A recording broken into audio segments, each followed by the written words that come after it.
जय श्री राम दोस्तों। आपने डायन के बारे में तो सुना ही होगा कि डायन जो होती है अपने घर को छोड़कर सभी घर को उजाड़ देती है, लेकिन उससे भी उसका पेट ना भरे तो खुद का भी घर नहीं छोड़ती है। तो आज मैं अपने दोस्त की कहानी जो आपको बताऊंगा टोटली इसी पे बेस्ड है। मेरे दोस्त के ऊपर भी किसी ने काला जादू किया था, जो कि इतना स्ट्रांग था जिसको ठीक होने में टोटल 6 मंथ लग गए थे। और इतना ही नहीं, उसको सिक्कड़ से बांध के रखा गया था। और जिसने भी इसके ऊपर काला जादू किया था वो किसी और ने नहीं, इसके खुद के रिलेटिव ने ही काला जादू किया था।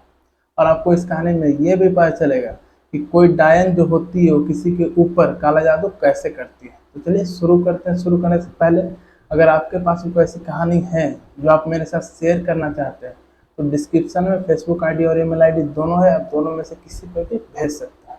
तो चलिए शुरू करते हैं। तो ये कहानी मेरे दोस्त विकास की है, जो कि बिहार का ही रहने वाला है। तो एक दिन की बात है जब विकास अपने दोस्त के घर गया हुआ था और उसके घर के बाहर खड़े होकर बातें कर रहा था। और उसके दोस्त के घर के बगल में विकास के चचेरे भाई के मामा जी का घर था, जो कि इसके भी मामा जी लगते थे। और उन्हीं के बगल में एक अमरूद का पेड़ था। जैसे कि विकास के दोस्त का घर ये हुआ, उसके मामा जी का घर ये हुआ सामना सामनी, और उसके बगल में, इसके मामा जी के बगल में अमरूद का पेड़ था। तो विकास इस घर के पास में खड़े होकर बातें कर रहा था। और जब बातें कर रहा था तो उसके मामा जी के घर से उनकी मामी जी आती है और बोलती है विकास को कि विकास, तुमको अगर अमरूद खाना है तो तोड़कर खा सकते हो। तब विकास बस मुस्कुराकर छोड़ देता है, क्योंकि वो बहुत ही ज़्यादा शर्मीला था। तो विकास ये फिर से बातें करने लगता है। और फिर थोड़ी देर में उनकी मामी जी बोलती है कि तुमको शर्माने की कोई बात नहीं है, तुमको अगर खाना है तो तुम खा सकते हो। तब फिर विकास बोलता है कि मामी जी जो कुछ काम की बात कर रहे हैं, फिर करने के बाद अमरूद तोड़कर खा लेंगे। और तब विकास फिर से बातें करने लगता है। फिर थोड़ी देर बाद उनकी मामी जी बोलती है कि बातें बातें तो होता ही रहेगा, काम अब तो होता ही रहेगा, तुम तोड़कर खा लो, कोई दिक्कत वाली बात नहीं है। तब विकास सोचता है कि कोई इतना बोल रहा है तो क्यों ना तोड़कर खा लिया जाए।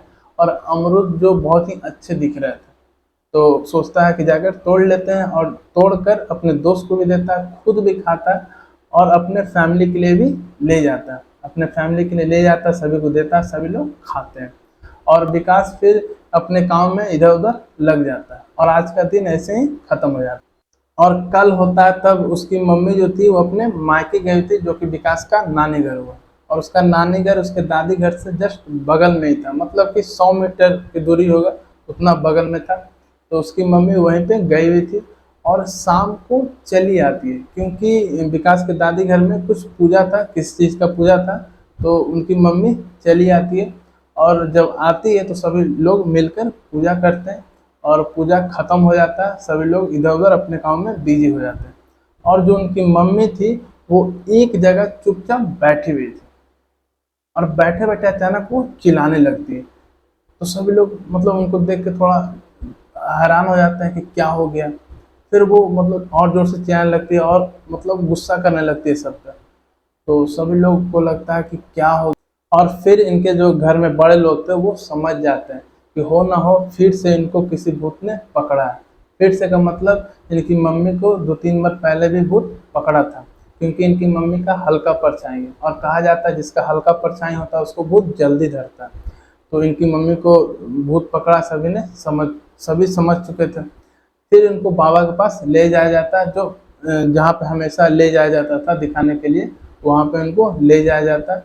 और जब बाबा के पास पहुँचते हैं और बाबा झाड़ फूँक करते हैं इनके ऊपर और बताते हैं कि जब ये मायके गई थी तो उन्हीं के बगल में एक प्रेग्नेंट लेडी थी जो सुसाइड कर ली थी। और वही लेडीज जब ये घर आ रहे थे अपना मायके से ससुराल, तो ये भी साथ साथ चली आई थी। अब ये निकल चुकी है, कोई दिक्कत वाली बात नहीं है।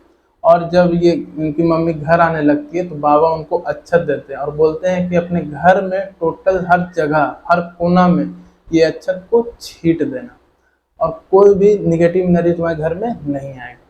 तो उनकी मम्मी अच्छत लेती है और अपने पूरे घर में छीट देती है। और उस टाइम विकास घर में नहीं था। और शाम को जब विकास आता है और घर में घुसता है, घुसते ही वो चिल्लाने लगता है और बहुत ही जोर जोर से चिल्लाने लगता है। उसका पूरा आवाज़ तब अलग था, जो जब चिल्ला रहा था तो उसका जो आवाज़ था वो नहीं था, किसी और का आवाज़ था। और मेरा दोस्त बोलता है कि जब वो चिल्ला रहा था तो खुद को रोकना भी चाह रहा था, लेकिन वो रोक नहीं पा रहा था। इतना मतलब उसके अंदर जो था बहुत ही ज़्यादा ताकतवर था और बहुत ही अलग आवाज़ था।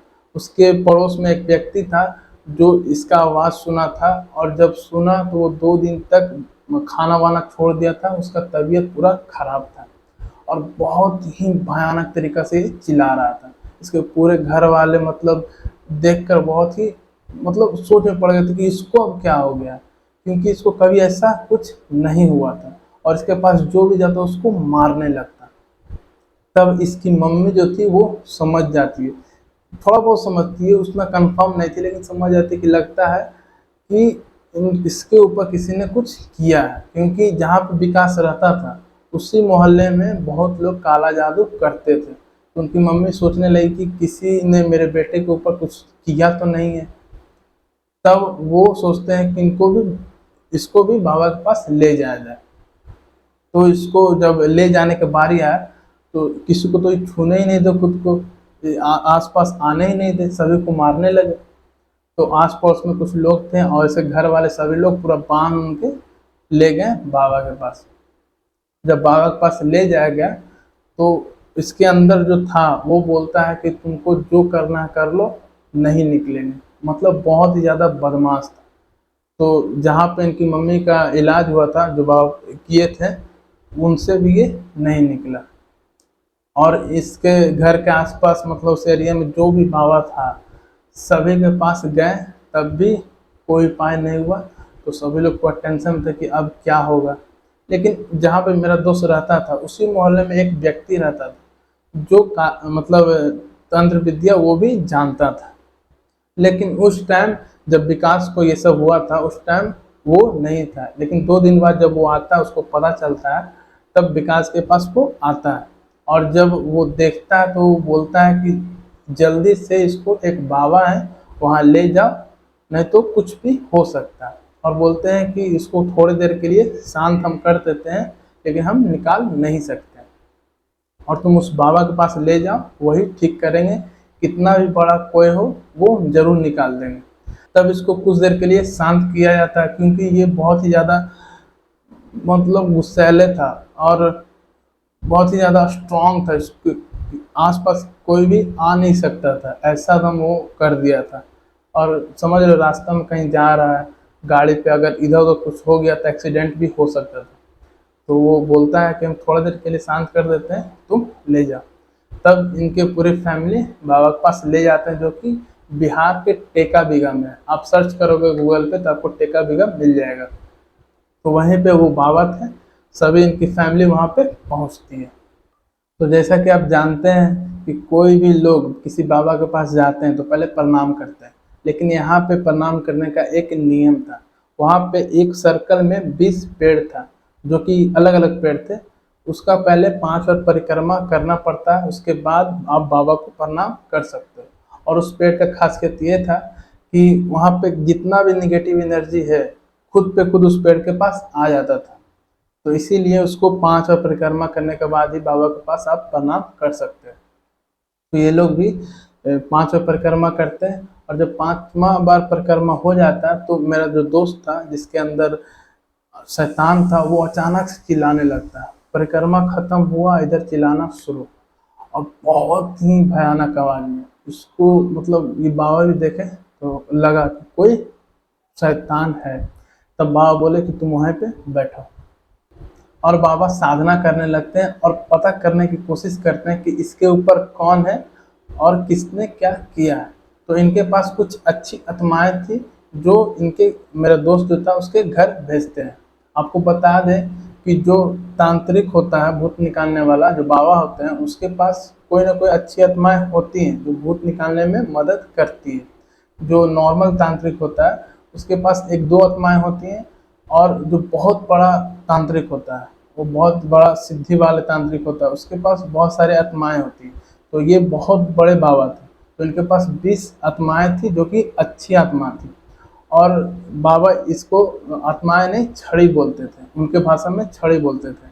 तो विशो छड़ी को इसके घर के अंदर भेजे, मतलब मेरे दोस्त के घर भेजे कि कौन क्या किया है, इसके ऊपर कौन है, किसने क्या किया है। और तब बाबा थोड़ी देर बाद बताते हैं कि इसके ऊपर किसी डायन ने काला जादू किया है, और जिसने काला जादू किया वो आपके फैमिली में ही से कोई है, और जिसको इसके ऊपर भेजा गया है वो औघड़ बाबा, जो वह पूछती है, जो डायन है उसी को पूछती है औघड़ बाबा को, और उसी को भेजा गया है और बोला गया है कि इसको 3 से 4 दिन में मार दो, हम आपको बलि चढ़ाएंगे। कोई भी जो डायन होती है किसी को पूछती है, अगर उससे काम करवाना होता है तो उसको कोई चीज़ का बलि देती है तभी वो काम करता है। तो इसके ऊपर भी जिसको भेजा गया है इसीलिए भेजा गया है कि आप इसको मार दो, हम आपको बलि देंगे। तब इसकी जो मम्मी थी वो पूछती है कि मेरे फैमिली में कौन है, क्योंकि इनको तो पता नहीं था। तब वो बताते हैं कि जिसका ये अमरुद लाया था उसी ने ये सब करवाया। तब समझ में आया कि उसकी मामी जी ने जो अमरुद दिया था उसी ने ये सब करवाया था। लेकिन फिर उनकी मम्मी पूछती है कि मतलब अमरुद से कोई क्या कर सकता है। तब वो बाबा बताते हैं कि कोई भी जो डायन होती है वो तभी किसी के ऊपर काला जादू कर सकती है जब आप उसका कुछ सामान लिए हो, और जो वो इसको अमरुद दी वो एक बहाना था इसके ऊपर काला जादू करने का। ये अमरुद लिया और इसके ऊपर वो काला जादू की।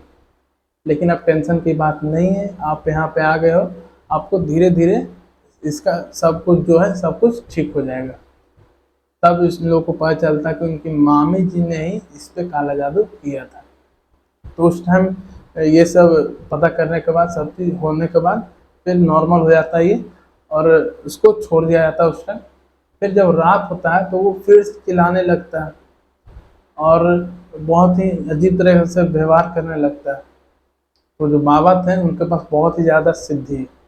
तो वो बाबा अपने सिद्धि से उसके हाथ को ऐसे मतलब सिक्कड़ से बांध देते हैं, और उसको लगता है कि मतलब फील होता है कि उसके हाथ में सिक्कड़ है, लेकिन दिखता नहीं है। जो कहते हैं ना एक तरह से तंत्र विद्या से सिक्कड़ बांध देना, उसी तरह से इसको बांध दिया गया था। और जब सुबह ये उठा था तो ऐसे ही हाथ था, उसको लगता था कि उसके हाथ में किसी ने बांध दिया है। फिर सुबह हुआ और इसी तरह इसका प्रोसेस चलता रहा इसके ऊपर। फिर एक दिन बाबा नहीं थे, तो ये जब उस पेड़ के नीचे बना हुआ था तो वो ना फिर जोर से आवाज़ करने लगा, मतलब बहुत जोर से चिल्लाने लगा। तो उस टाइम बाबा तो नहीं थे, तो उसी के आश्रम में एक लेडीज़ थी, जो कि जैसे बाबा को इधर भगत बोला जाता है तो उनको भक्ति नहीं बोला जाता था। जैसे कि डॉक्टर के पास एक कंपाउंडर होता है ना, तो वो भी उसी तरह की थी वो लेडीज। वो भी अभी सीख ही रही थी तंत्र विद्या, तो वो बस सभी लोग को बताती थी कि आपको ये नहीं करना है, ये करना है। तो जब ये चिल्ला रहा होता है तो वो इसको शांत करने जाती है, और इसको तो उतना कुछ पता नहीं था। तो इसका इतना भयानक आवाज़ था कि कुछ पल के लिए वो भी डर जाती है, और उसको उस दिन बहुत मारती है। मेरा दोस्त खुद बताता है कि उसको बहुत मारा जाता है और फिर भी शांत नहीं होता। तब फिर जब बाबा आते हैं तो वहाँ पे एक 2 सर्कल और बनाया गया था। वहाँ पे 2 सर्कल, जैसे एक पेड़ वाला सर्कल हुआ, एक दूसरा सर्कल है जहाँ पे 2 सर्कल है। उसके अंदर किसी व्यक्ति को अगर बैठा दिया जाए तो उसके अंदर जो भी नेगेटिव एनर्जी है उसके अंदर नहीं जाएगा। तो रात भर उसी सर्कल में मेरा दोस्त सोया, और क्योंकि उसको बाहर में वो जो अंदर में जो शैतान था वो सोने ही नहीं देता था, तो उसी सर्कल में उसको सुलाया गया। फिर धीरे धीरे इसी तरह पूजा पाठ हुआ, झाड़ फूँक हुआ। फिर जब 3 मंथ हो गया तो वहाँ पे एक नदी है, वहाँ पे 3 तरह का है। एक पहले तो सर्कल में 20 पेड़ है, फिर 2 सर्कल बना हुआ है, उसमें अगर बहुत ही ज़्यादा कोई भी कितना भी बड़ा शैतान क्यों ना हो उस सर्कल में जाते हैं हट जाता है। तो उस वो सर्कल हुआ, और एक नदी है जिसको वो बाबा नर्क कहते थे। उसके अंदर कोई भी अगर व्यक्ति जाता है और बोलता है कि जो उसके अंदर जो आत्मा उसी में रह जाए तो वो उसी में रह जाता है। तो वो बाबा बोलते हैं कि जब तुम उस नदी में मतलब तालाब में जाओगे और तुम्हारे मन में क्वेश्चन हम पूछेंगे कि तुम इस आत्मा को इसी में रखना चाहते हो, अगर तुम हाँ बोलते हो तो ये जो आत्मा है इसी के अंदर धंस जाएगी, ये नरक में चली जाएगी। तो जो लेडीज एक जो थी, जो भक्तिनी थी, वो बोलती है कि तुम्हारे मन में अगर कोई भी चीज़ क्वेश्चन आए, समझ लेना कि यही बाबा पूछ रहे हैं, क्योंकि ये बहुत बड़े सिद्धि वाले बाबा थे। इनके माइंड से वो माइंड कनेक्ट कर सकते थे। तो ये मेरा दोस्त तालाब में जाता है और जब डुबकी लेता है तो ये बाबा बाहर से ही अपने माइंड से ही उससे पूछते हैं कि क्या तुम इसको इसी में दबाना चाहते हो। तब वो हाँ बोलता है तो वो एक डुबकी लेकर फिर बाहर आ जाता है, और जो उसके अंदर जो आत्मा थी उसी में रह जाती है। और वो नर्क था, उससे निकलना ही मुश्किल है, वो कभी निकल ही नहीं सकता आत्मा। तो इसी तरह मेरा दोस्त जाके फिर ठीक होता है। और वहाँ पे जब कोई भी ठीक होता है तो वहाँ पे कुछ महीनों तक वहाँ पे सेवा करना होता है। वहाँ का दूसरा नियम ये होता है कि जब भी कोई यहाँ पे ठीक होता है तो कुछ दिन आप यहाँ पे सबकी सेवा करोगे। जैसे कि कोई भी नया पेशेंट आया उसको आप बताओगे कैसे क्या करना है। तो ये भी फिर से 3 महीना और वहाँ पे सेवा हुआ करते हैं, तो टोटल 6 महीना वहाँ पे रहते हैं और अच्छी तरीके से वो ठीक होता है। मेरा दोस्त 6 महीने लग जाता है। और जो बंदा कभी भगवान और बुद्ध दोनों को नहीं मानता था, आज सब कुछ मानता है। वो जब से ठीक हुआ था उसके बाद वहाँ पे जितना दिन हेल्प किया सबका, वो उतना दिन में वो चीज़ देख लिया जो कभी वो सोचा नहीं था। और तब से सब कुछ मानता है, भगवान और बुद्ध दोनों को मानता है। तो ये तो कहानी मेरे दोस्त की थी। अगर आप भी अपनी कहानी मेरे साथ शेयर करना चाहते हैं तो डिस्क्रिप्शन में फेसबुक आईडी और ईमेल आईडी दोनों है, दोनों में से किसी पे भी भेज सकते हैं। तो आज के लिए इतना ही। अगर आपको ये वीडियो पसंद आया हो तो मेरे चैनल को सब्सक्राइब करें, शेयर करें, लाइक करें और कमेंट जरूर करें।